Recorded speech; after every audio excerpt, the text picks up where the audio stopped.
Glorioso Salvador, precioso Redentor, veio ao mundo salvar-nos,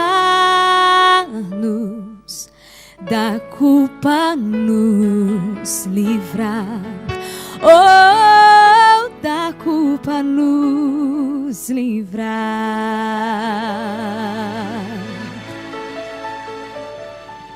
Santo Espírito protetor, eterno Consolador,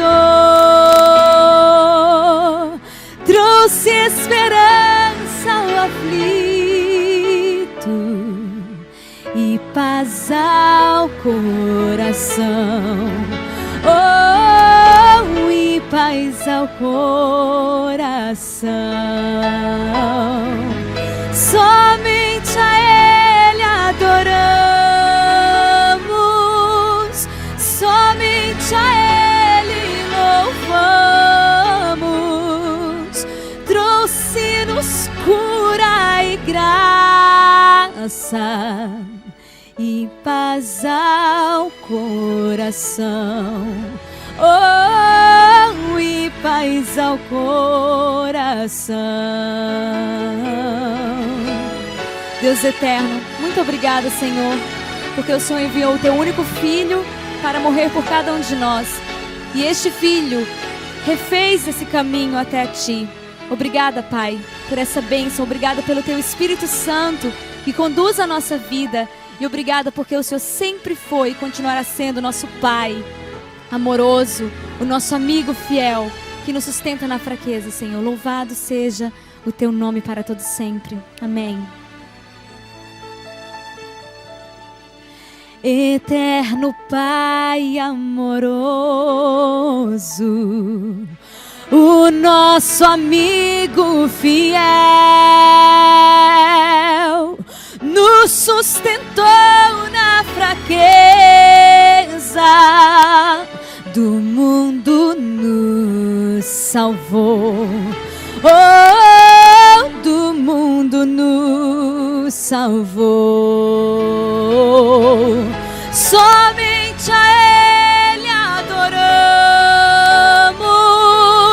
somente a Ele louvamos. Trouxe-nos cura e graça e paz ao coração. Oh, e paz ao coração. Somente a Ele adoramos, somente a Ele louvamos. Trouxe-nos cura e graça e paz ao coração. Oh, e paz ao coração. Louvado seja o nome do Senhor. Amém. Amém. Não gostaria que a música acabasse. Preferia estar a ouvir-te agora durante muito tempo e sentir a presença de Deus entre nós. É um privilégio falar-vos no último dia do ano. Não pensei que assim fosse, mas aconteceu que Deus tinha tudo planeado. E Deus me deu uma mensagem para esta igreja há uns tempos atrás, mais ou menos em novembro. E eu sabia que quando eu viesse a Portugal eu iria pregar. E portanto, quando eu cheguei e o Mário me disse, vais pregar no sábado passado, eu pensei, sim, é verdade, eu vou pregar porque Deus já me tinha dado um sermão. Deus já me tinha dado uma mensagem para esta igreja. E de todas as mensagens que alguma vez eu pude preparar, de alguns estudos que eu já fiz, que tive o privilégio de apresentar, este é o mais importante de todos. E por isso eu queria que todos cá estivessem. Telefonei às amigas, falei, perguntei se podiam vir. Queria que todos ouvissem, porque eu sei que é uma mensagem de Deus para nós. A Bíblia diz em 2 de Coríntios 13, 5, se vocês puderem abrir a vossa Bíblia, 2 de Coríntios 13, 5.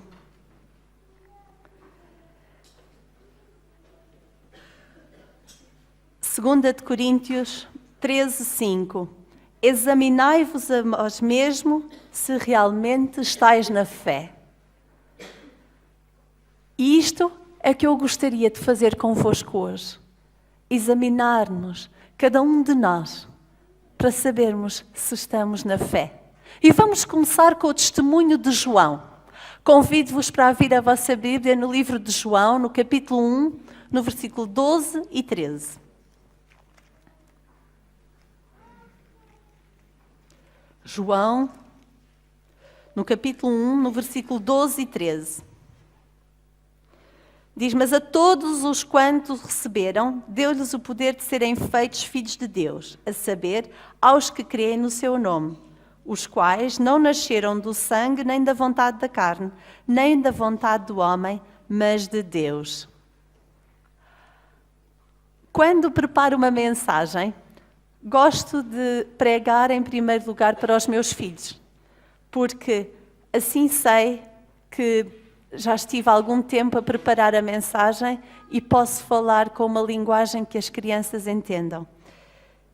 E quando falei sobre o novo nascimento e sobre a história de Nicodemos, lembrei-me de fazer um barquinho. E então eu disse ao Sean e ao Timmy, cada um de nós é como um barco.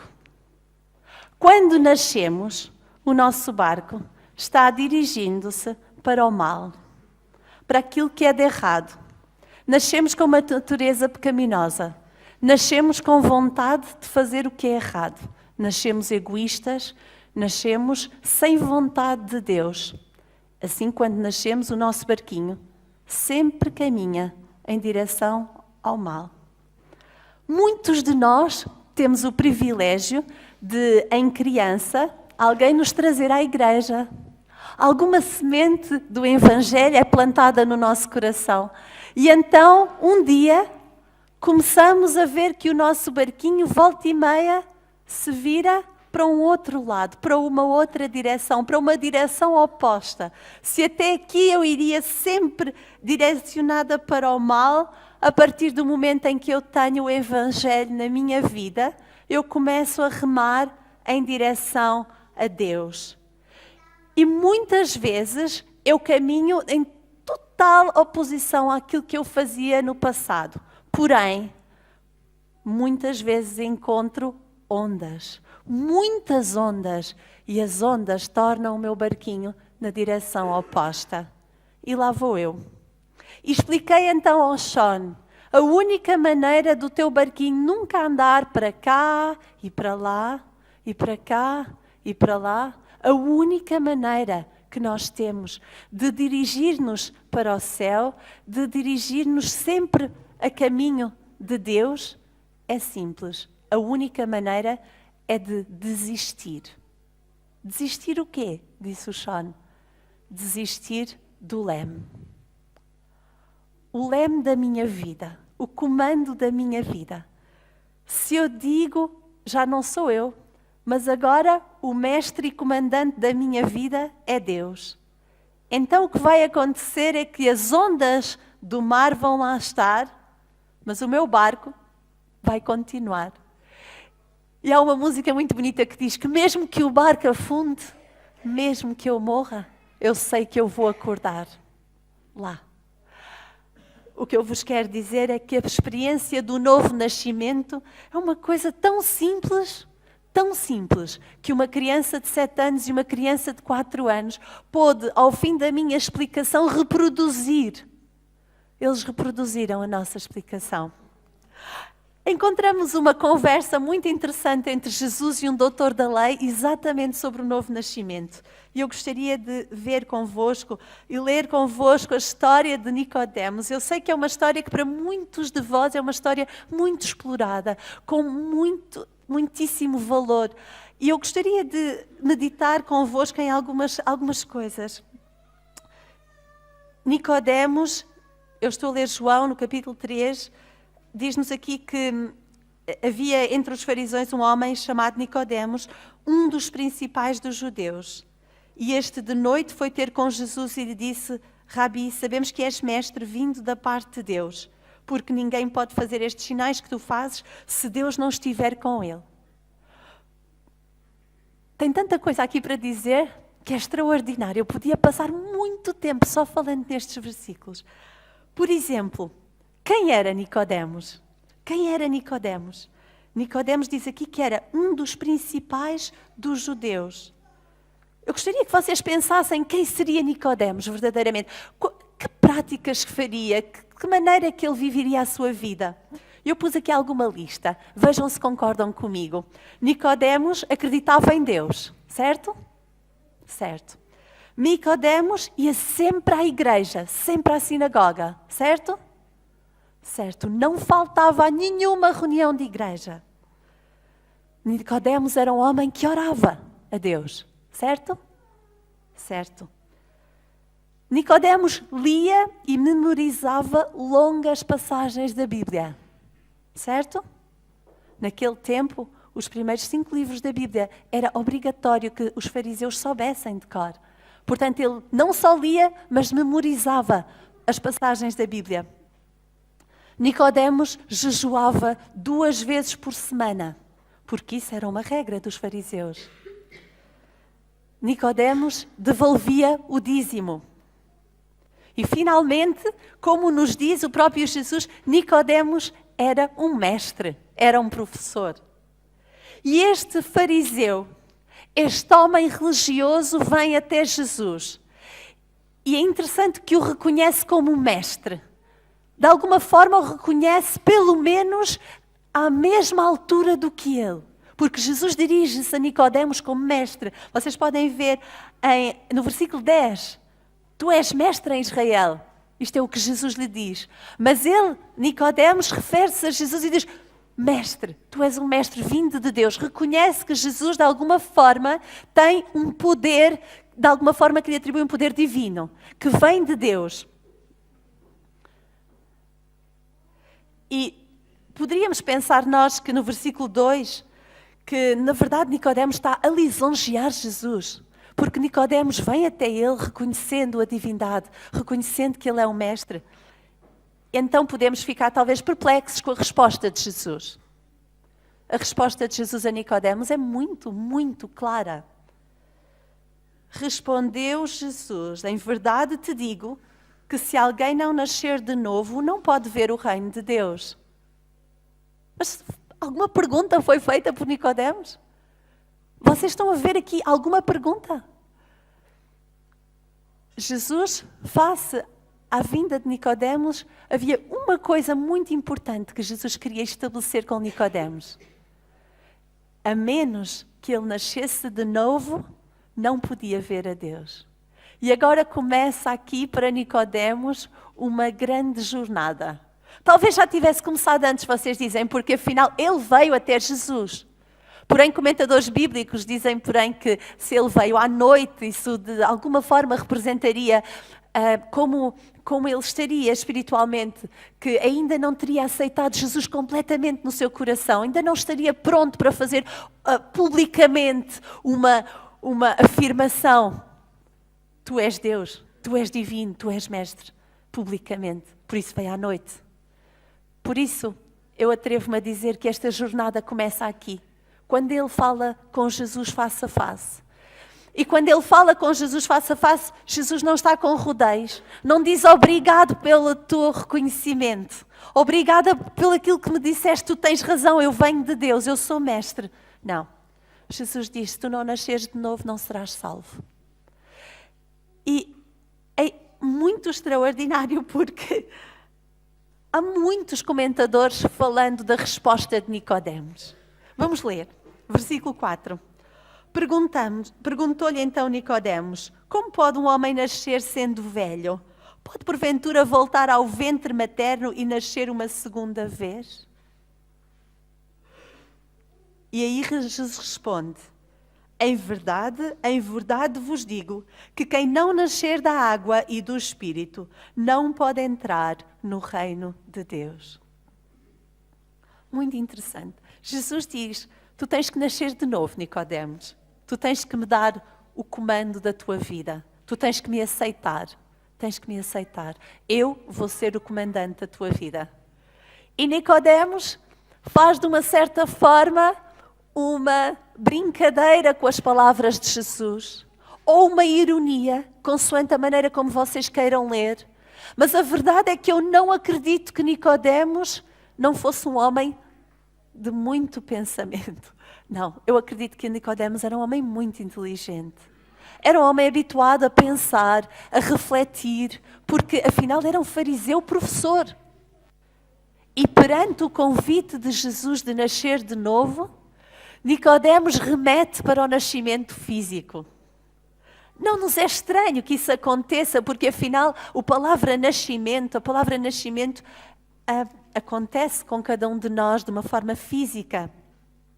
E se nós lermos o testemunho de João, que acabei de ler há bocado, é João que apregoava que todos os que aceitarem Jesus lhe fariam nascer de Deus como filhos de Deus. Mas o que eu me quero concentrar é verdadeiramente na resposta de Jesus. Em verdade vos digo, quem não nascer da água e do Espírito não pode entrar no reino de Deus. E depois, Jesus vai continuar. O que é nascido da carne é carne. Ou seja, quando estás a falar do nascimento físico, isso tem a ver com a carne. Mas o que é nascido do Espírito é Espírito. O que Jesus lhe queria dizer, olha, tu remeteste para o nascimento físico, mas eu quero que tu penses no nascimento espiritual. E o que é que isso significa? E agora Jesus vai explicar o que é nascer de novo. E nascer de novo, segundo Jesus, segundo as palavras de Jesus, tem estes dois componentes. Nascer da água e nascer do Espírito. Eu gostaria de refletir convosco o quão importante isso teria sido para aquele fariseu. Sabem porquê? Por favor, procurem comigo em Lucas 7. Lucas 7.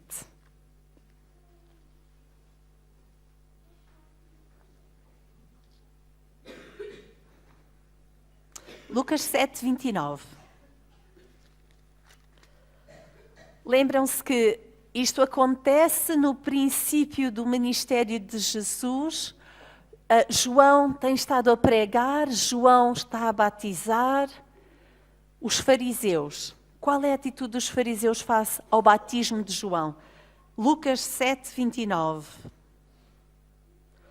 Todo o povo que ouviu e até os publicanos reconheceram a justiça de Deus, tendo sido batizados com o batismo de João. Versículo 30. Mas os fariseus e os intérpretes da lei rejeitaram, quanto a si mesmos, o desígnio de Deus, não tendo sido batizados por ele. Haviam fariseus a ir ter com João e a pedir o batismo? E o que significava esse batismo? Significava o arrependimento, significava o reconhecimento de que a pessoa era pecadora, o reconhecimento que nós precisávamos de um Salvador, o reconhecimento que havia algo de errado com a nossa vida. Mas o problema daquele fariseu e dos fariseus em geral é que eles eram homens religiosos, de práticas religiosas.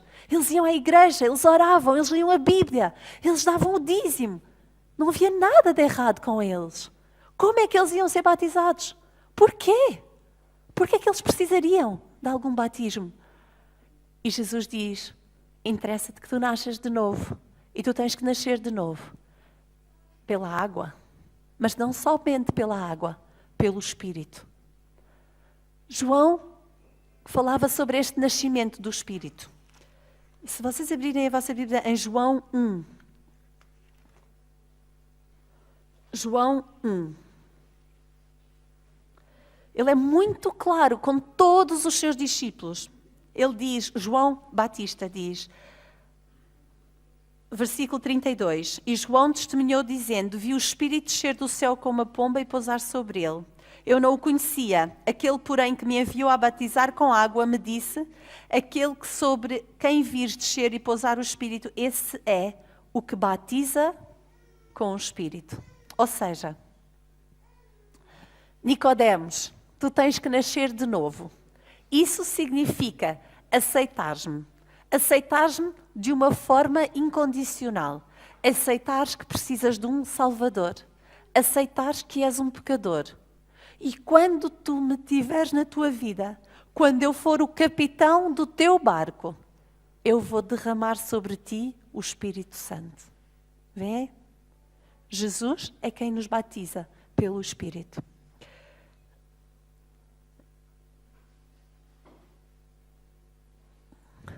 Pensando nesta temática, cheguei a esta conclusão. Aceitar Jesus como Salvador significa que nós nos arrependemos dos nossos pecados, de que nós confessamos Jesus Cristo como o nosso Salvador. E eu convido-vos a ler connosco, com todos, Atos 2, 38. Porque diz: respondeu-lhes Pedro: arrependei-vos e cada um de vós seja batizado em nome de Jesus Cristo para a remissão dos nossos pecados e recebereis o dom do Espírito Santo. E é o que nós fazemos hoje na igreja. Nós batizamos em nome de Jesus Cristo, do Pai, do Filho e do Espírito Santo. E quando nós batizamos, o dom do Espírito Santo está disponível para nós. Quem nos batiza com o Espírito Santo é Jesus. Lucas 3,16, Mateus 3,11, Marcos 1,8, os evangelhos sinóticos e João concordam todos em dizer que Jesus nos batiza com o Espírito Santo. E finalmente, qual a ação do Espírito Santo na nossa vida? Leiam, por favor, comigo Romanos 5,5.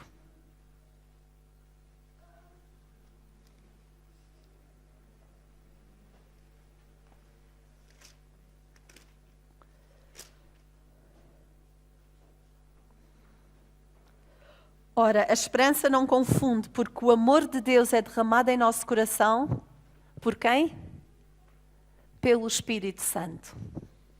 Então, parece-me muito interessante que nós temos uma progressão no nosso conhecimento espiritual, na nossa vida espiritual. Tudo isto representa ter Jesus ao leme do nosso barco, ao leme da nossa vida. Porém, se nós examinarmos exatamente quais as etapas pelas quais passamos, então, em primeiro lugar, a nossa aceitação pelas águas do batismo, a nossa aceitação de Jesus como nosso Salvador, é o primeiro e principal passo para dizer que nós o aceitamos, que nós queremos ter a vida com Cristo. Jesus batiza-nos com o Espírito Santo. E agora vem a pergunta tão importante para cada um de nós. Será possível? É uma pergunta que eu não vou me responder, mas que eu tenho pensado muito sobre ela. Será possível que nós podemos nos batizar, temos o dom do Espírito Santo disponível, mas de alguma forma, pela azáfama da vida, pela correria da nossa vida, nós não desenvolvemos o relacionamento com Jesus que nós precisamos. E por isso, o batismo do Espírito Santo que Jesus está pronto para fazer na nossa vida não é feito. E por isso, o Espírito Santo não tem derramado o amor de Deus no nosso coração. E sabem, em 2 Coríntios 5,17 diz que todos aqueles que o receberem faz-nos uma nova criatura. E por isso, pela ausência do Espírito Santo na nossa vida, não somos uma nova criatura. Será possível que haja algum desfazamento entre a nossa experiência do batismo e o Espírito Santo na nossa vida. Mas eu vou-vos deixar com a pergunta. Eu quero refletir convosco. Será que o batismo do Espírito Santo que nós vemos em Atos, nos discípulos, no Pentecostes, era uma experiência que somente os discípulos de Jesus iriam ter? Vamos pensar sobre isso. E eu quero ler convosco estas passagens. Atos 1:5.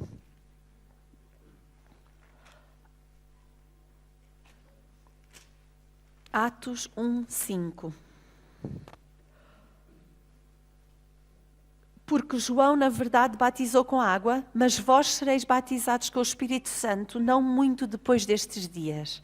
Esta promessa foi uma promessa dada aos discípulos que estavam à espera do Espírito Santo. E a minha pergunta para vós é, e para nós hoje? Será que nós podemos dizer, pelo meu relacionamento com Jesus, no dia a dia, pelo meu estudo da Bíblia diário, pelas minhas conversas com Jesus diariamente, eu espero o Espírito Santo na minha vida. Eu espero o batismo do Espírito Santo. Atos 8, 14 e 15.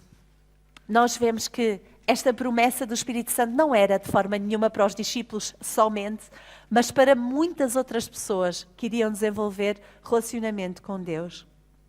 Atos 8, 14 e 15 diz: Pedro e João, chegando a Samaria, ouvindo os apóstolos que estavam em Jerusalém que Samaria recebera a palavra de Deus, enviaram-lhe Pedro e João, os quais, descendo para lá, oraram por eles para que recebessem o Espírito Santo. Oraram para que recebessem o Espírito Santo. Eu gostaria de ler convosco Atos 19, 1, 6. Atos 19, 1, 6. E eu deixo-vos para ler esta passagem mais tarde, mas eu quero acabar o versículo 6, capítulo 19. E impondo-lhe Paulo as mãos, veio sobre eles o Espírito Santo, e tanto falavam em línguas como profetizavam. É verdade, alguém aqui poderá estar a pensar, então, mas estás a falar do Espírito Santo e estas passagens, todas elas têm um paralelismo entre ter o Espírito Santo e falar em línguas. E porquê é que na nossa igreja nós não falamos em línguas? E eu estou tão feliz que eu não preciso de vos responder esta pergunta, porque nós temos um trimestre inteiro pela frente da escola sabatina, onde nós vamos explorar este assunto. Mas para mim é simples pensar que o dom das línguas era um dom muito importante para a igreja naquele tempo. Agora nós temos outros desafios e o Espírito Santo está pronto a ser derramado sobre a nossa igreja, sobre cada um de nós, para podermos enfrentar os desafios que nós temos. O pecado aumentou de grande maneira entre as nossas vidas. Os desafios que nós temos são muito, muito maiores, cada vez mais, à medida que o tempo se aproxima da segunda vinda. E, portanto, eu creio que só o poder do Espírito Santo na nossa vida vai nos poder manter fiel a Deus. Se eu tivesse começado o culto desta manhã desta forma, pensem, sem me dizer, com certeza, mas pensem, estão salvos? Nós estamos salvos? Nós temos a certeza da salvação?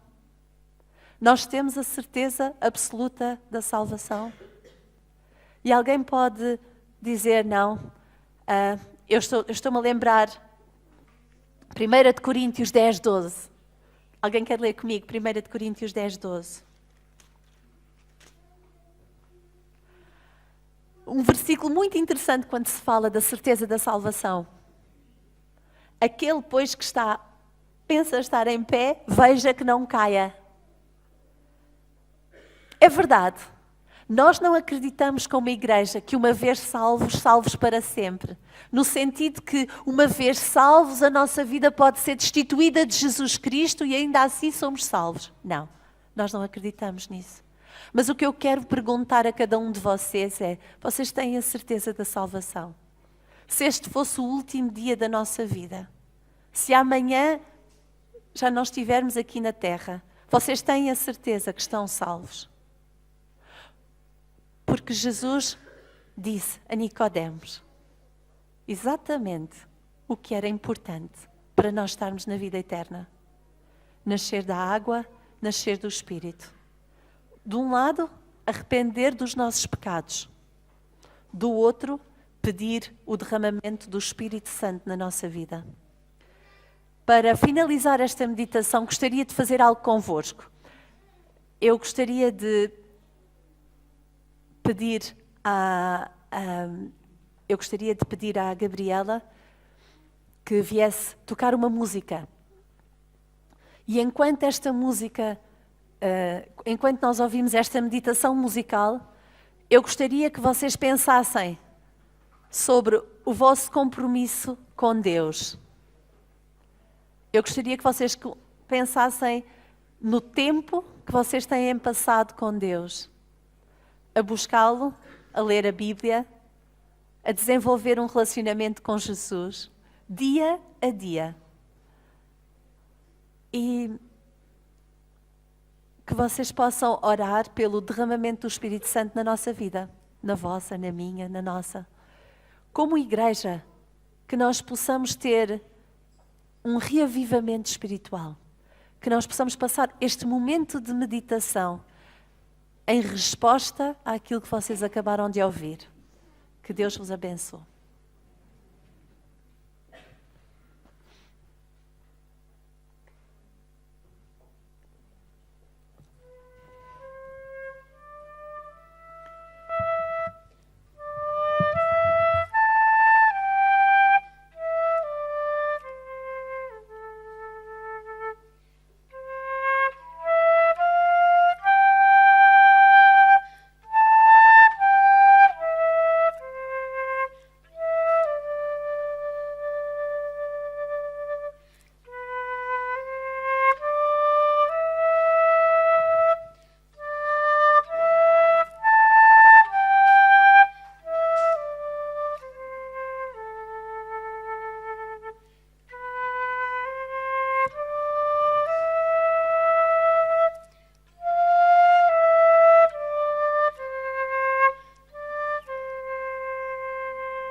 Obrigada. Obrigada, Gabriela.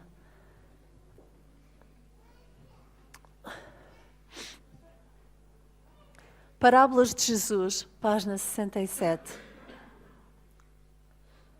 Diz que Jesus vivia, meditava e orava não para si mesmo, mas para os outros. E depois de passar horas com Deus, apresentava-se manhã após manhã para comunicar aos homens a luz do céu. E cotidianamente recebia um novo batismo do Espírito Santo. Estou certa que nós vamos meditar mais cedo ou mais tarde, no próximo trimestre, na Escola Sabatina, sobre estas duas passagens que eu vos vou apresentar agora. Mas se Jesus tinha esse batismo do Espírito, eu também o desejo. E eu espero que vocês tenham consciência que isto é uma coisa que está à nossa disponibilidade. O Espírito Santo é o grande poder de Deus que está à vossa disponibilidade para viver uma vida santa, para viver uma vida com Deus, para saberem andar nos caminhos retos, para ter a atração do coração para Deus e não para o mal. Nos Testemunhos para a Igreja, no volume 6, página 86, Ellen White diz que os oficiais e os obreiros da Igreja deveriam imprimir sobre todos a necessidade do batismo do Espírito Santo e a santificação dos membros da Igreja. Eu creio que esta Igreja do Barreiro está bem preparada para começar o ano de 2017 com um processo de santificação. Porque vocês desejam fazer a reunião de oração, vocês desejam pôr os membros a orar e a pedir a Deus pelo Espírito Santo. Não se esqueçam, onde está a polaridade do vosso coração? Onde está a grande atração da vossa vida? Onde permanecem os nossos desejos? O que é que nos ocupa a nossa mente?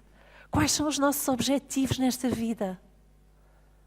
Porque é tudo passageiro. Aqui é tudo passageiro. Nós estamos aqui a preparar-nos para o céu. E se não for assim, nós vamos nos perder. Nós temos que realmente pedir a Deus, pedir a Jesus Cristo que nos batize com o Espírito Santo. Esse é o meu desejo para mim, para os meus filhos, para vós, para a minha família, para os amigos, para toda a igreja. Que possamos receber o seu Espírito e que possa haver este reavivamento na igreja, que tanto ansiamos para que Jesus Cristo possa voltar mais breve do que se não houver reavivamento. Amém.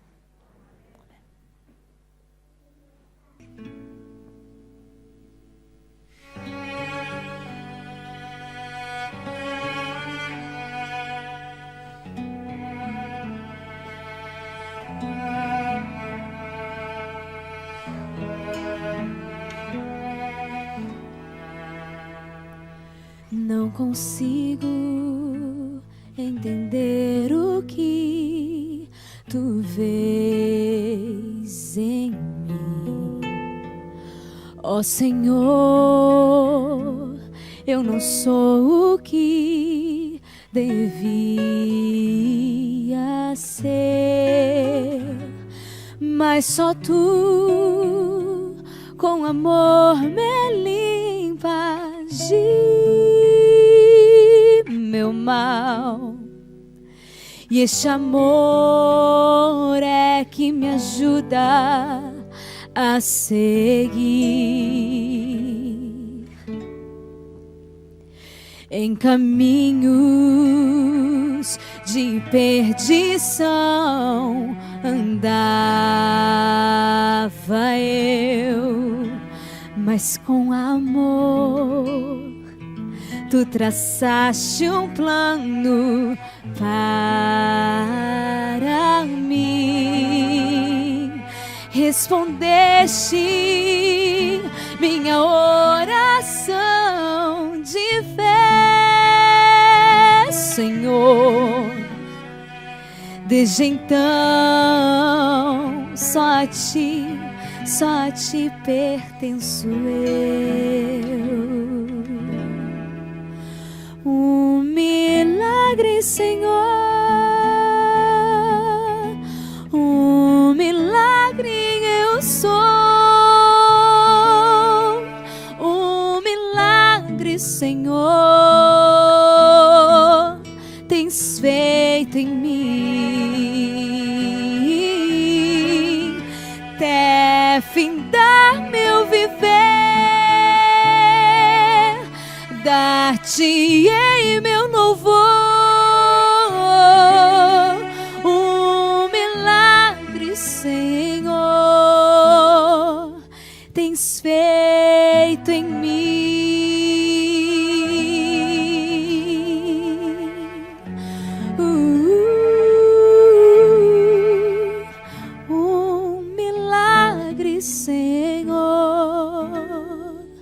tens feito em mim.